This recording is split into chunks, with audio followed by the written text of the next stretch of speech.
एक ऐसी आवाज को बुलाऊंगा मित्रों, मेरे बाहर के दर्शकों, आप जब जिनवाणी चैनल देखते हैं तो एक सिग्नेचर आवाज आती है, एक भारी भरकम सी आवाज आती है, जो आवाज हर कमेंट्री का मुख्य रूप देती है और आपको भी सुनने में बहुत अच्छा लगता है। आइए उस आवाज से तारुफ कराना चाहूंगा और वो आवाज है अखलाक हुसैन, क्रिएटिव हेड जिनवानी। और अगर मैं अतिशोक्ति ना कहूं, इनके आगे अगर मैं लगा दूं अखलाक हुसैन जैन, तो भी वो गलत नहीं होगा, क्योंकि जिनवाणी चैनल में आकर अखलाक जी ने वो सारे नियम पालन किए हैं जो हम और आप जैन परिवार करते हैं। जरा जोरदार तालियों के साथ अखलाक जी से पहले, जिससे पहले वो अपनी पहले बोलूंगा, पहले बोले उससे पहले मैं चाहूंगा दर्शकों की आवाज में बोले, जहां पर टीवी पर सुनते हैं लोग उनको। सबसे पहले तो गुरुवर के चरणों में त्रिबार नमोस्तु नमोस्तु नमोस्तु गुरुवर। पहले भी मैं आपके चरणों में अपनी हाजिरी दे चुका हूं, तो एक छोटी सी आवाज मेरा बड़ा मन है आपसे सुनाने का, आप ही के लिए। हे गुरुवर, मैं कहां हूं इसलिए, मैं तो स्वयं आपके चरणों की रज हूं। आपकी रज मुझसे मिलकर मुझे भी रज बना देती है। यही आपकी अनुकंपा है जो आप स्वयं यहां पधारे हैं। हमारी तो सामर्थ्य भी नहीं गुरुदेव कि हम आपसे आमंत्रण के लिए भी कह पाए। Thank you.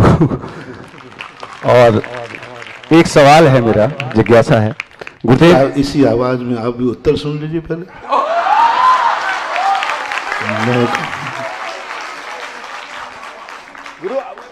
मैं कहाँ हूँ, जहाँ दुनिया है वहाँ मैं हूँ। भक्त में भी मैं हूँ, भगवान में भी मैं हूँ, पेड़ों में भी मैं हूँ, हवाओं में मैं हूँ। जहाँ देखोगे वहाँ मैं हूँ। दुनिया की हर चीज में मैं हूँ। इसलिए मुझे आमंत्रण की जरूरत नहीं है, मुझे स्वीकार करो। हे भक्त, तुम्हारा कल्याण हो। जयकार गुरुदेव का। गुरुदेव, मैं कितना धन्य हूं कि मैं निमित्त बना और कारण बना आपके इस स्वरूप को देखने का। क्या बात है, मैं धन्य हो गया गुरुदेव। मतलब मुझे ऐसा लग रहा है कि मुझ पर कृपा कर दी आपने, मेरे ही स्वरूप को मुझे बेहतर दर्शाने के लिए। और मैं तो स्क्रिप्ट में तैयार करके लाया हूं, आपने तो वहीं से बोल दिया गुरुदेव। एक छोटी सी जिज्ञासा है गुरुदेव, जैसा कि आपको नाम मालूम है, अखलाक हुसैन में पूर्ण जैन धर्म की सभी आमनाओं और मान्यताओं के साथ, न केवल मैं, संपूर्ण परिवार के साथ में परिवर्तन कर चुका हूं। 15 वर्षों से भक्तांबर, 6 ढाला, 12 भावना, समाधि भावना, ये सभी कुछ मैं अपनी वॉइस में करता हूं। अभी और मैं ज्यादा चीजें नहीं कहना चाहता, आप समझ रहे हैं नाम के अनुकूल ही गुरुदेव।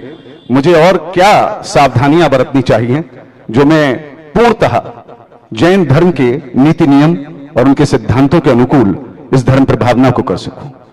किसी भी कार्य को जब प्रचारित करने का मुख्य उद्देश्य होना चाहिए, उसको अपने भावों से अवगत कराना। शब्द महत्व नहीं रखते, अर्थ महत्व रखता है। यदि कोई टूटे फूटे शब्दों में समझ जाता है तो वही जिनवाणी हो जाता है। और इतने ऊंचे शब्द हों जो समझ भी ना पाए, वह भाषा नहीं होती। इसलिए कोई भी ग्रंथ हो, उसको हमें यह बात ध्यान रखना है कि हमारा बताया हुआ भाव सामने वाला समझ पाया या नहीं।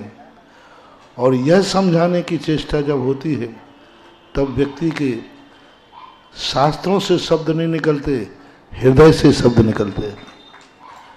प्रवचन करता है एक व्यक्ति तैयार करके, और एक प्रवचन करता है हृदय से।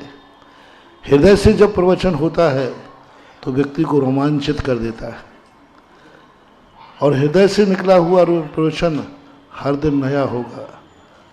मैं लगभग आगरा में 4 महीने हो गए एक बात सुनते सुनते। मैं यही नहीं समझ पा रहा हूँ। हर 2-4 दिन में प्रवचन में मनोज बाबू कहते आज का प्रवचन तो गजब हुआ, और मैं इतने बार नोट कर चुका हूँ, अब मैं नहीं सोच पा रहा हूँ कि गजब कौन सा हुआ।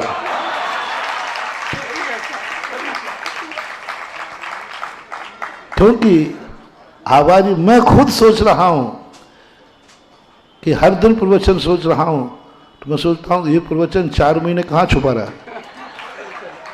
कुछ हर कॉलोनी में, हर स्थान पर कुछ नया व्यू, नया संकेत। अब आज जो प्रवचन सुबह निकला, पूरे 4 महीने में ऐसा नहीं निकल पाया। शब्द आ सकते हैं, लेकिन भाव जो टकराता है वो अंदर से जब निकलता है, और एक उद्देश्य होना चाहिए, श्रोताओं के हृदय को हम कैसे वैचारिक क्रांति लाएं, और वैचारिक क्रांति लाना ही चैनल का और हमारे प्रवचन का मकसद होता है। आचार की क्रांति तो वो स्वयं लाएगा, और वैचार की क्रांति इस मीडिया से आती है, प्रवचन से आती है। वैचारिक क्रांति कभी स्वयं नहीं आती, कोई ना कोई वैचारिक क्रांति लाने वाला है, और आचार की क्रांति फिर अंदर से आती है कि जो मेरे विचार हैं वो आचरण करें। बस यही भाव अपने अंदर बना के रखना। आशीर्वाद। नमस्ते, नमस्ते। चलिएगा, बहुत बहुत धन्यवाद चक्रेश भाई, जरा जोरदार सॉरी अखलाक जी, बहुत बहुत धन्यवाद आपको, और तालियां जरा जोरदारी के साथ। हाँ।